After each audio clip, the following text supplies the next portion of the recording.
Jholiday exploded onto the music scene in 2007 with his chart-topping debut album.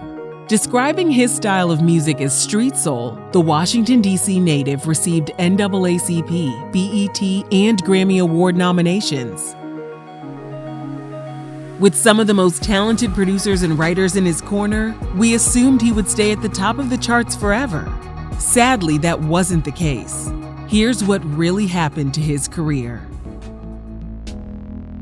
Nahom Grimes was born on November 29, 1984, to an African-American mother and an Eritrean father. His mom was a preacher and a gospel singer, so he spent a lot of time in the church. Jay told Urban Bridges, since music was always the main focal point in his early years, he had an intense desire to become a singer. Around the age of 9, his older cousins began encouraging him to sing to all the girls passing by in the neighborhood. Jay soon realized his cousins were just using him to get the girls' attention, but he didn't mind because singing on the street helped him develop his voice. At the age of 11, he was really starting to perfect his skills when tragedy struck. Jay told Urban Bridges his dad got really sick, but he kept his diagnosis from everyone. Even Jay's mom didn't know her husband was dying until it was too late. Jay and his remaining family members were devastated.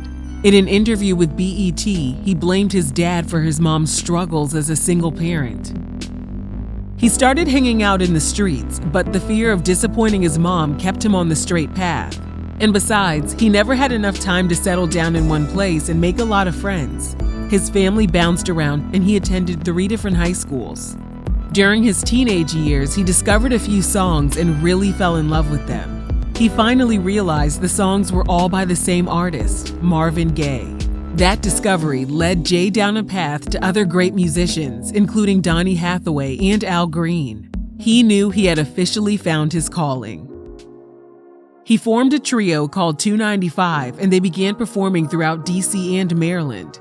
After graduating from high school, he and his groupmates moved to Atlanta, hoping to ride the wave of popular music originating from that region. They got signed to Jazzy Faye's label, but since Sierra had just popped off, they had to wait their turn. Jay said he started to get frustrated. On top of that, things with his group weren't going as planned. His groupmates spent all of their time playing video games and chasing girls, leaving Jay to carry the load. He told Urban Bridges, as the lead singer, I was doing 75–80% of the work. That gets old. They had a meeting with music executive L.A. Reid, but were unable to secure a deal. Their demo had circulated around the industry so many times, Jay knew it was time for them to record some new music if they ever wanted to get signed. And since he was doing all of the work anyway, he decided it was the best time to go solo. After recording a 4-song demo, it landed on a desk at Capitol Records. They immediately signed Jay to a record deal in 2005, and he went on to work on his debut album. He finished the entire album in 2006, but it didn't feel complete. Jay got word that The Dream had written a song entitled Bed that would be perfect for him. Jay was told that Chris Brown was also interested in the track. Jay knew if he wanted to claim it, he would have to record the song right away and make a payment to The Dream before Chris Brown could get a chance to do so. Jay said he recorded the song that same night. When Chris Brown found out, it caused some tension between him and The Dream. The Dream appeared on MTV and confirmed Chris was considered for the song, but he gave it to Jay because Jay paid for it first. Jay also recorded the song Suffocate, and finally his album Back of My Lack was ready to go. It peaked at number 1 on the Billboard Top R&B Hip Hop Albums chart, selling over 100,000 copies in its first week. When the sensual song Bed was released, it climbed to the number 5 spot on the Billboard Hot 100. And Suffocate peaked at number 18. The world was infatuated with the industry's newest star. Back of My Lack was nominated for Best R&B Album at the 51st Annual Grammy Awards. And Jay was even asked to go on Robert Kelly's Double Up tour alongside Keisha Cole and Ne-Yo, who was set to open up for Robert. It wasn't long before drama was brewing. Ne-Yo abruptly dropped out of the tour, and Robert's record label called it a contractual disagreement. However, Ne-Yo told BET that in the first reviews of the show, people were talking more about his performance than Robert's. Ne-Yo added, "I don't think Robert liked that too much." A spokesperson for Robert clapped back in a statement which read, "Robert is certainly confident enough in his own abilities to be happy to share the stage with enormously talented people." Despite the drama, Jay still headed out on tour and called it all a learning experience. In an interview with BET, he described Robert as, quote, "a character," and said Robert tried to bark orders at everyone, but Jay's team stood up for him and didn't allow the veteran artist to get away with it. Following the end of the tour, it was time for Jay to head back into the studio, and his record label had some big changes in store for his follow-up album. He told True Exclusive's website that Capitol Records thought he went a little too hard on his first album. They were ready to clean him up and show his softer side for his sophomore album. Jay said he decided to listen to his label execs, but he didn't completely back down. He began speaking his mind more than ever. And because he wasn't holding back, his record label thought he was acting like a diva. Jay said they pulled his funding and stopped promoting the album. He told BET he even had to pay for his own photo shoot in the Dominican Republic. When his 2009 album, entitled Round 2, was finally released, it sold only 55,000 copies in the first week. It was a flop. But since he was just following the label's advice, it was their fault, right? Wrong. Jay said they blamed him for everything.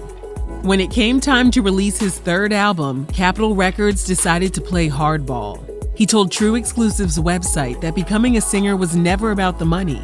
And because he wasn't money hungry, he was able to make the right decision for his career. He put his foot down and gave Capitol Records an ultimatum.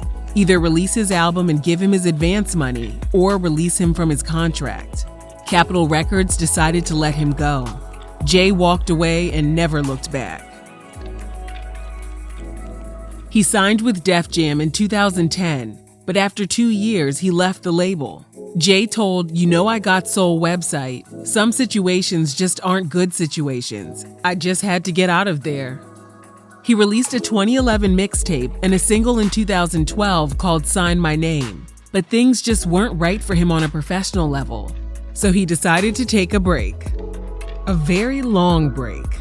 He told Kempire Radio that music got really confusing for him, and it took some time for his heart to get back into the groove of things. In order to have better control over his career, he decided to go the independent route by creating his own label, Jholiday Music Group. In 2014, he finally released his third album entitled Guilty Conscience. The album spent only 2 weeks on the Billboard Hot 100, peaking at number 42. It was yet another disappointing flop for the singer. Jay disappeared once again, but he made headlines in 2017 in the most peculiar way. Kanye West presented his Yeezy Season 5 fashion show in New York City.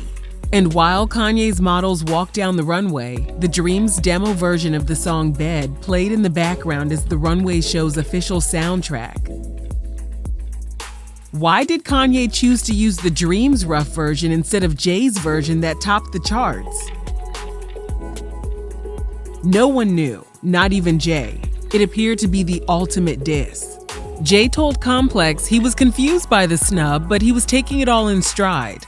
He said, "I know how much the Kardashian family has supported me and my music, and I'm also appreciative of them as well." In 2018, he was back in the news after the Grammys released their list of nominees.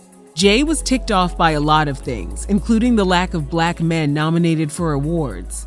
He was also offended by women artists Cardi, Beyonce, SZA, all y'all stop using that pain to make it okay to say some bull on your record and get nominated for a Grammy for going through some bull, cause so have I. The Beehive wasn't having it, of course, and online users joked that Jay had gotten himself blackballed for talking negatively about the Queen Bee. Later that same year, he was in the middle of some more mess. R&B singer Jacquees set the internet ablaze when he proclaimed he was, quote, "this generation's king of R&B." Everyone threw in their 2 cents as to who they thought deserved the crown, and Jay decided to speak on the matter as well. While filming an Instagram video, he began rattling off his list when this happened. There's 3 kings of R&B. The first one sold 20 million on his first album. I'm not valet, baby. Not with a Gucci jacket on. I'm not valet, baby. As you can expect, the internet clowned him for days for being mistaken for the valet. In October 2018, he released the single 25 to Life and promised his album entitled Time was in the works. As of this video, the album has yet to be released. 2019 was yet another hectic year for Jay. It was announced he would be joining Immature's TB tour alongside Ray J, Day 26, and B5. But after Ray J dropped out of the concert amid allegations he was cheating on his wife, Princess Love, Jay was heated. He took to his Instagram to call out Ray J and B5's group member, Dustin Michael.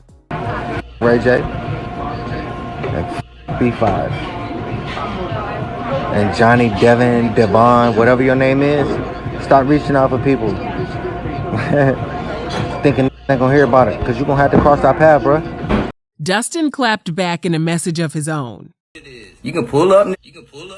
I think we both in Atlanta. Nick in Atlanta. I think he in Atlanta. It's whatever. Even though his time at the top was brief, Jay gained so much knowledge. He told Kempire Radio he learned that he needed to pay closer attention to the business side of things instead of just being an artist. These days, he's in full control of his independent label and travels across the world performing at major venues and music festivals for his loyal fans. We're patiently waiting for more music. In the meantime, we'll continue listening to his old albums and reminisce about the times when we couldn't turn on the radio without hearing one of Jholiday's soulful ballads. Let us know your thoughts on Jholiday's music career, and thanks for watching Real Reality Gossip.